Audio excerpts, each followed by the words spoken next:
साथ संगत जी, प्यार से कहना धन अंकार जी। ये संपूर्ण हरदेव वाणी का शब्द जो अभी हमने सुना कि कैसे ये ब्रह्म ज्ञान के ऊपर आधारित कि एक संसार में हम आए हैं, इस माया में हम उठते बैठते हैं, पर कैसे इस माया का रंग हमें नहीं लेना, हमें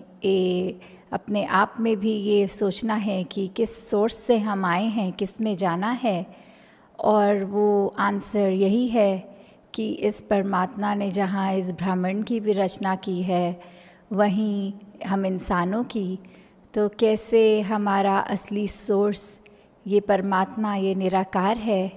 और जब इसी का ज्ञान लेते हैं, ये ब्रह्म ज्ञान ले लेते हैं, तो ही जीवन में रोशनी आती है, तो ही हमें अपना असली पता चलता है कि सिर्फ शरीर में आत्मा इतने समय से जो बदल रही है शरीर, तो वो परमानेंट नहीं है शरीर, पर आत्मा तो एक हमेशा क्योंकि आई ही परमात्मा से है, जाना ही परमात्मा में है, तो फिर ये इटर्नल बात जो आ जाती है,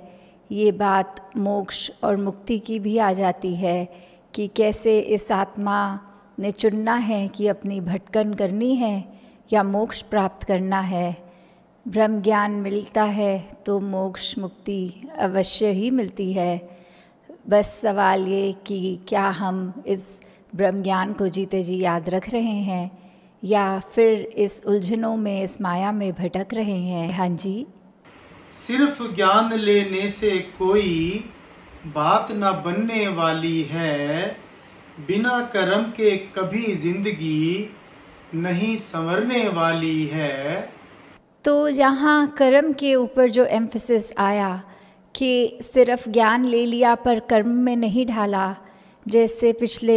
कुछ समागम पहले ये कवि दरबार में थीम भी थी कि ज्ञान कर्म विच ढल जाए ता जीवन दा श्रृंगार होवे,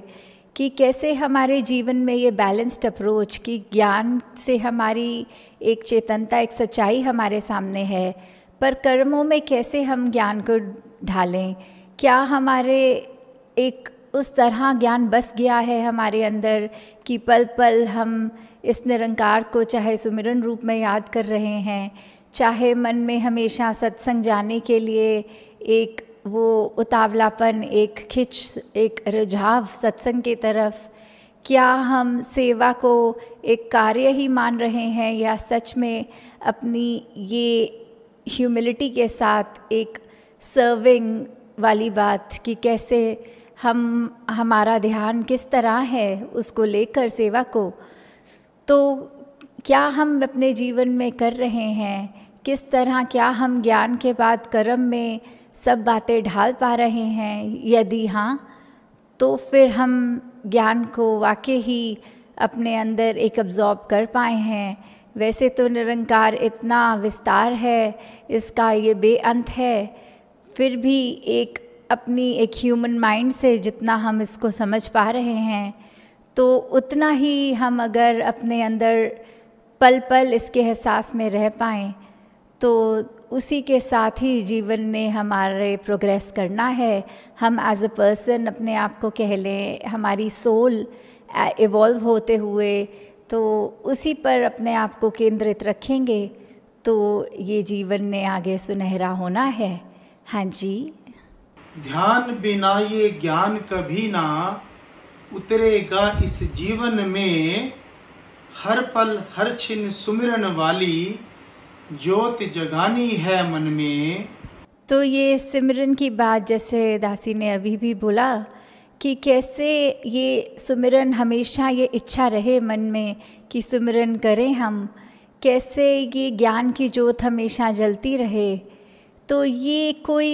एक ऐसा टास्क नहीं है कि हम सिर्फ ये कार्य रात को सिर्फ सोने से पहले सुमिरन कर रहे हैं, सुबह उठ के कर रहे हैं या कोई अन्य वक्त पर नहीं। ये सुमिरन तो सांसों की माला में यूँ एक होना चाहिए कि पल पल ये निरंकार का एहसास, ये सुमिरन, ये शब्द मुँह से, और अगर किसी कार्य में कहीं ऐसे हैं कि मुँह से अगर नहीं भी बोल पा रहे तो ये मन में प्रभु का वास, उसकी याद, वो सिमरन, ये हमेशा चलता रहे। तो जैसे कोई हमें अलग समय काफ़ी चीज़ों के लिए नहीं निकालना पड़ता, वो हमारी बॉडी के अंदर ही एक आँखों की ये जो पलक हैं ये ब्लिंक करते हैं, इसके लिए अलग समय नहीं निकालना पड़ता। तो वैसे ही एक ये पलक झपकने वाली की तरह ही हम सिमरन हर पल करते चले जाएं कि ये अपने आप शरीर में, अपने आप हमारे मन में, अपनी ज़ुबान पे ऑटोमेटिकली ये फिर निरंकार से जुड़ के आ जाए। हाँ जी। गुरु ज्ञान से निरंकार को जाना है, पहचाना है, इससे इकमिक हो जाना ही असल में इसको पाना है। तो कैसे इस निराकार से हम इकमिक हो जाएं? ये जब हम इसी निरंकार का अंश हैं तो कैसे जीते जी इसमें इकमिक होएं? तो ये अगर हमने उदाहरण देखा हो कि चाहे एक जो बैनियन ट्री होता है, बरगद का पेड़, कि एक ही पेड़ एक स्टार्ट हुआ, कब उसने अपनी ब्रांचेस इस तरह एक्सटेंड कर ली, आगे वही ज़मीन पे वापस नीचे लग के एक नए सिरे से एक नया बरगद का पेड़, ये ऐसे कनेक्ट होते हुए सारे कि कौन सा ओरिजिनल था, कौन सा आगे जो नया एक हुआ, तो वो कोई पहचान नहीं सकता। ऐसी इकमिक होना, जैसे एक अगर हम और भी उदाहरण देखें तो काफ़ी सबको वो गेम पता है, एक स्क्रैबल जो बोर्ड गेम होती है, कैसे उसमें हम जब अल्फ़ाबेट्स से एक वर्ड बनाते हैं तो जहाँ एक हमारा ख़त्म हुआ वर्ड, वहीं से अगर लास्ट अल्फ़ाबेट से शुरू किया तो वही हो सकता है दूसरे वर्ड की कनेक्शन में वो फर्स्ट वर्ड की तरह बने। कैसे एक ये चीज़ें जो इंटरट्वाइंड हो जाती हैं, तो यही इकमिक होना कि क्या असली है, क्या उसके बाद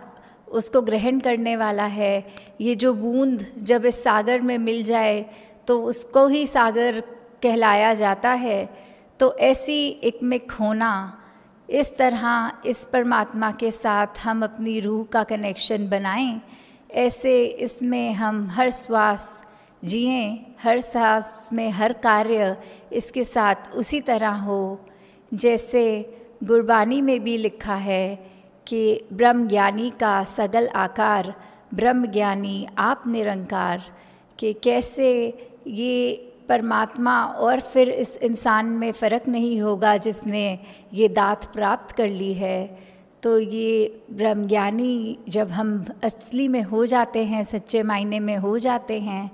तो फिर एक वो स्वयं ही निरंकार का रूप, कि फिर एक वो स्टेज की हमें वेट नहीं करनी कि जब ये शरीर से आत्मा निकलेगी तो जाके निरंकार में जुड़ेगी। नहीं, ये जीते जी ये मोक्ष मुक्ति प्राप्त हो जाएगी। हर पल इस निरंकार के एहसास में हम अपना समय बताएंगे, अपना जीवन ये सांसों की लड़ी चलाएंगे। हाँ जी। ऊपर ऊपर तैरने वाला हासिल क्या कर पाएगा, गहराई में जाने वाला मोती चुन कर लाएगा।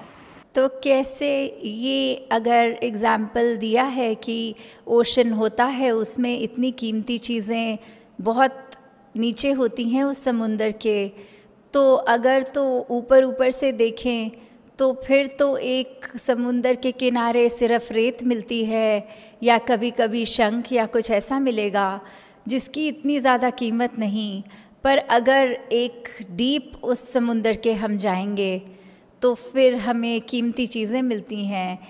तो कैसे ये एक उदाहरण दिया है कि हम अगर कोई भी चीज़ को सिर्फ ऊपर से एक सुपरफिशियल लेवल से देखते रहेंगे, उसके डीप, उसके डेप्थ में नहीं जाएंगे, तो फिर कैसे हमारा एक असली, हमें कोई भी चीज़ का जैसे इन डेप्थ नहीं होता, एक ऊपर ऊपर की नॉलेज होती है। तो फिर वही बात कि कोई अध्यापक है अगर, तो उसको उसके सब्जेक्ट की इतनी नॉलेज है, और एक स्टूडेंट अभी जो सीख रहा होता है उसको उस समय इतनी नहीं होती। तो फिर कैसे हर सवाल भी उस अध्यापक से ही करते हैं कि ये श्योरिटी है कि इसके पास आंसर होगा, क्योंकि वो अपने सब्जेक्ट के इतने अंदर जाकर उसने स्टडी की है उस सब्जेक्ट की। तो उसी तरह हम इस परमात्मा के गहराई में डूब उतरें, और कैसे फिर हम ये भी देखेंगे कि चाहे एक जब वही बात आ जाती है कि पल पल जीने लग गए जब इस निरंकार को, तो फिर खुद ही एक वो अवस्था, खुद ही हम इस निरंकार का स्वरूप इस शरीर में। हाँ जी, मुक्ति का हकदार वही है, ज्ञान को जो जन जीता है, कहे हर देव विष को तजकर नाम का अमृत पीता है। तो कैसे ये नाम का अमृत क्या है, ये एक ब्रह्म ज्ञान, तो कैसे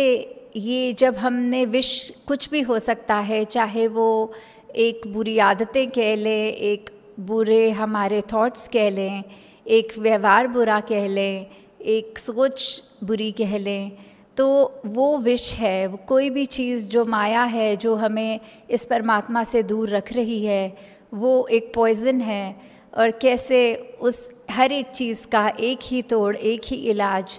कि इस अमृत को चखा जाए, ये कैसे अपने जीवन में हम जीते जी फिर इस लेवल पे एलिवेट हो जाएं कि ये परमात्मा ही हमारा जो आधार है, सब कुछ है, वो वाकई ही सिर्फ बोलने के लिए नहीं, बल्कि जीते जी उसको ही हम एक प्राइम मानते हुए हर चीज़ उसी से स्टार्ट लें। ये ना सोचें कि जब और कोई ऑप्शन नहीं तो एक परमात्मा पे डिपेंड करें, एक एहसास करें, एक अरदास करें। नहीं, पहली और प्राइम ही एक अरदास, ये ध्यान ऑटोमेटिकली उसी पे जाना चाहिए कि जैसे अगर उदाहरण हमारे हाथ अगर कुछ जलता है तो जलते ही सबसे पहले वो बर्फ़ का ख्याल आना, ठंडा पानी का ख्याल आना, तो वो कोई ज़बरदस्ती सोच नहीं लाई गई होती, वो इंस्टिंक्चुअली हमारा एक इस तरह कनेक्ट हो जाता है वो थॉट। तो उसी तरह कुछ भी हो, ये परमात्मा के एहसास में है तो बहुत सुंदर तरह ये निभेगा और हम वाकई ही सही मार्ग पे अपना जीवन चलते जाएंगे।